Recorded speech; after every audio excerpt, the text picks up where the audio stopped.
Why don't you guys kick it off then? I'd love to know what you each discussed.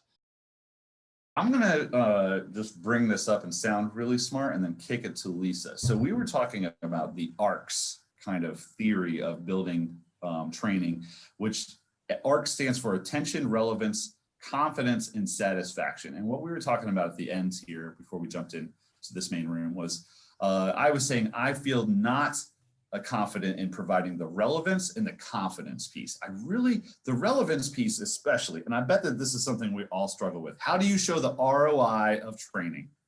How do you show ROI of training? How do I derive numbers based on training? The second piece that I didn't feel super confident in was confidence, making sure that, Lisa had said, making sure that our trainees feel like experts at the end, that they are totally empowered to use whatever knowledge they were given. So with that, I don't know what you want to add on to it, Lisa, but I appreciate that idea that you brought up there. I hadn't heard of ARCs before. Yeah, it was, I was just saying, as we started talking about this, I didn't do like research in advance, but I just remembered this, like hearing about this model and like thinking about this model back in grad school. So I pulled it up. So I'll just read literally verbatim what the resource that I Googled was. So attention it refers to the learner's interests. It is critical to get and hold the learner's interests and attention. Relevance, the learning process should show the usefulness of the content. Confidence, this component focuses on developing success expectations among the learners. And then satisfaction, there is a direct relation between motivation and satisfaction. Learners should be satisfied of what they achieved during the learning process. So it's just kind of like a good, like, I don't know, reminder that I guess as an instructional designer, it's probably always in the back of my head whenever I'm looking at a learning, but it's maybe should be in the forefront more often. And I think where we left off is like, to me, the relevance piece, especially when I'm thinking about designing to like a senior partner. Andy, I'm sure this is something that you probably interact with, like very senior partners in an accounting firm or an advisory firm, can have very busy schedules. And so you really have to pinpoint like, what is that nugget that they need that's going to help them or solve a problem, save them time, save them from coaching all of their junior staff, whatever it might be, that I want to put in training, and what can I strip out that's really not critical, relevant for that moment, and I can deliver a different way. Yeah, it's all very learner-centered in all of that, right? Considering what from their perspective. That's awesome. What about you guys, Celine and Andy? Yeah, I think we definitely talked about relevance as well. We talked about a bunch of different things about potential. A lot of times people say they don't have time, but there's usually more underlying reasons why they say that. Like obviously relevance is one of them. Another is, is it really a priority?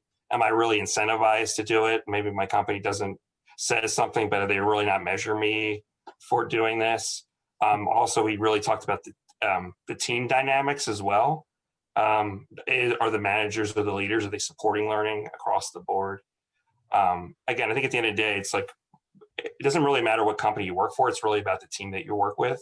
And again, I think it's some of those different factors that come into play that causes, and there's obviously just so much information. We're bombarded with emails and Slack messages or whatever, platform you use, right? There's only so much time in the day. And what is the most crucial to getting my job done? So how do I really learn the flow of work? Yeah, that's the holy grail. Yeah. So the first, I feel like the topic we were trying to talk was motivating learners who say they don't have time for training, and like, what are our solutions, right? I don't know that we really, Lisa and I specifically talked about solutions. We started talking about ARCs, and it made me think of, okay, this will help me to make sure my training is really relevant and attention grabbing and satisfaction, the direct connection between the motivation and satisfaction. But as far as beyond just like the instructional design, how we build the training, what are some other things that we could do? And the one I wanted to point out really quickly that Lisa has come up with that unfortunately isn't really getting used this year, right? I'll just clarify, I did not come up with this. Oh, I'm sorry, but you might as well take credit, right? Thanks, so yes. But KPMG is built a training center in Florida that they are now sending people to for training. And I thought, man, that is a brilliant solution, because people who say they don't have time for training, if you make it so purposeful that I sent you to another state, you know what I mean, to go and do this, there's no excuse. There's no, I don't have time. This is the point. So, and I know with COVID and everything, and I feel very badly for Lisa, who I'm sure her and her entire team were getting ready to really ramp up and use that place. Yeah. What do we do as opposed to that? Is a specific place, a specific point in time? Is it a lunch and learn that happens every Wednesday at 9? Is it something like that? Can we create some regularity that makes it a place? You know what I mean? Because I thought that was a great solution, but now I can't send anybody there. So what's the alternative, you know? I have a sort of simple idea, actually. I think a lot of times we focus on programs and events, but, and I was saying this to Celine, like a big part of learning is around reflection. And so at an individual level, you can do a daily reflection, and you could also do a one-on-one with somebody else where you have some accountability, because what went, you know, it's almost like a mini retrospective, like what went well, what didn't go well.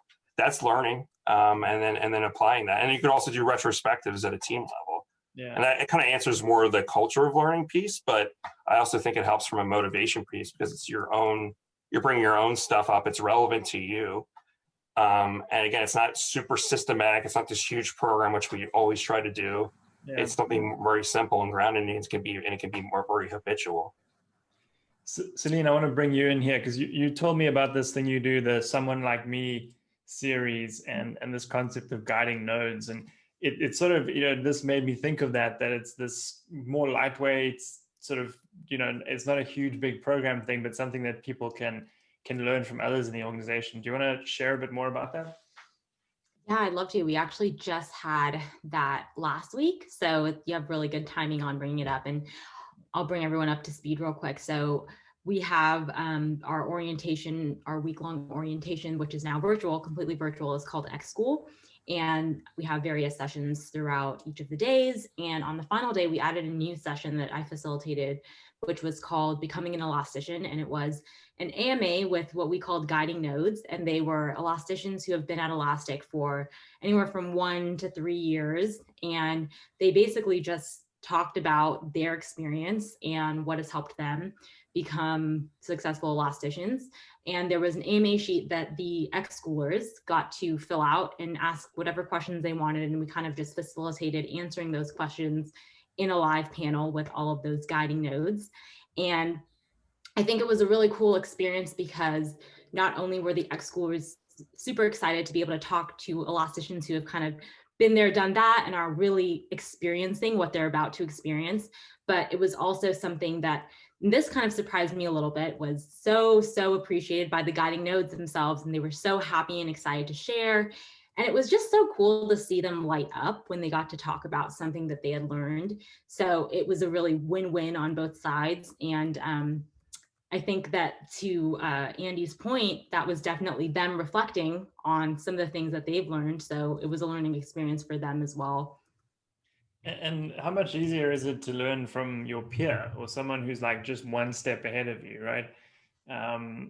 That's a very cool thing. So how did you guys set that up? Like, how formal is it? How often do you run it? Yeah, so we just started it. So this was our first one. We'll definitely keep doing it because we got some really good feedback. But how we did, and actually I didn't bring that in, so thank you for asking. How we set it up was these individuals, I wanted to think of a way to choose them strategically in a way that also motivates people to keep sharing their story. So our talent brand team has this series called Someone Like Me, and it's basically blogs that have people at Elastic sharing their story and sharing how they've used their own uniqueness as an advantage at Elastic. So one of the speakers, for example, has an accent, and she, I think I called her blog Excelling with an Accent, and she kind of wrote about how she's used her culture and her communication to help her connect with people as being someone with an accent. And so we chose people who've written Someone Like Me blogs, and actually at the end of the AMA that we just had for X School, I did encourage the X Schoolers, you've seen this now, we would love for some of you to become guiding nodes for the next X School. And how they can do that is by writing a Someone Like Me blog, and then from there we can choose the people for the next round. Yeah. Celine, I'm sorry, Andrew. No, go for it. The Someone Like Me blog, is that an internal only thing, or do you share that out on like the elastic.com website or Yeah, LinkedIn? it's on our website. Or it's on your website? Okay, Yeah, so let me get the link and I can show you. yeah, I'd love to. At the old company I worked for, NCR, we had something like that where we were trying to get employees to blog about their experience at NCR, and it kind of fell flat after the first couple months. We were doing really well. We had, our main trendsetters, or whatever you call influencers, right? Who were totally all about, I'll go that extra mile and write a 300 word, blah, blah, blah. But then after like the first couple months of like, we got those people, it went like, it was like pulling teeth to try to get people to like write something, and always the same excuse is just what we're dealing with right now. I don't have time. I don't have time for that.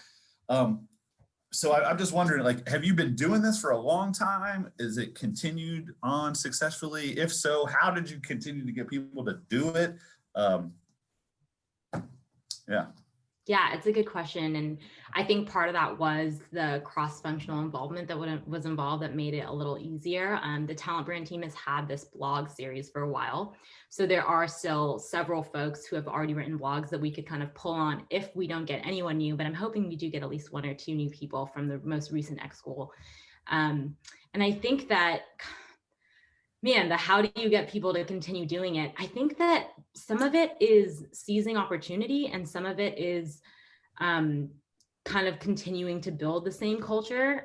We were pretty, and I would say the Talent Brand team gets credit for this, is pretty strategic about when there is something exciting that people would be able, or would kind of motivate them. I mean, there's been a lot that's happened this year, for example. And so that has been a huge motivator in being like, hey, like, for these reasons, we encourage you to share your story, and kind of having a forum to link people if they want to share a Someone Like Me blog.